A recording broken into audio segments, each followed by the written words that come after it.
تو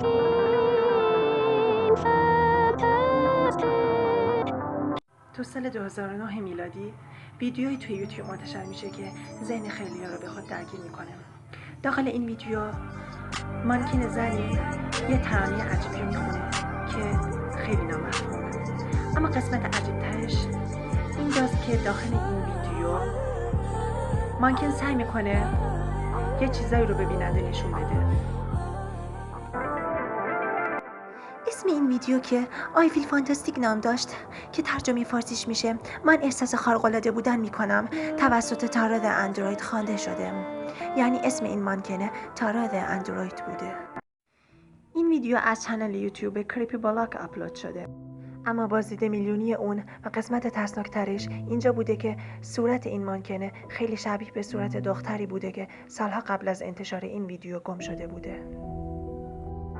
و یه بخش مرموز دیگه که این ویدیو داره اینه که وسط فیلم مانکن لباس سیاه بر تن میکنه و آواز خوندنش متوقف میشه و صورتش رو به یه سمت مشخصی میچرخونه.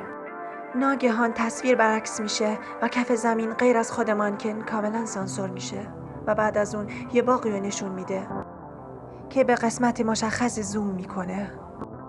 گفته میشه که خیلی‌ها بهش شک میکنن و FBI دست به کار میشه. این باغ شناسایی میشه و در اونجا با کمال تعجب جسد همون دختر رو پیدا میکنن. بعدش دوباره مانکن رو نشون میده که داره آواز میخونه. شایعات زیادی درباره این ویدیو وجود داره که البته بعضیاشون کاملا قابل ردن. یکی از شایعاتی که وجود داره اینه که میگن صدای این مانکن در اصل صدای همون دختره قبل از مرگ بوده که برعکس شده. و بعضی هم میگن که لباسایی که تن این مانکنه در اصل لباسای همون قربانیا بوده.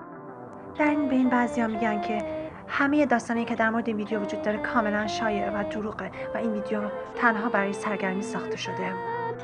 اما به طور کلی به غیر از اون مواردی که گفته شد کسی نتونسته تا به امروز این ویدیو رو به طور کامل رمزگشایی بکنه.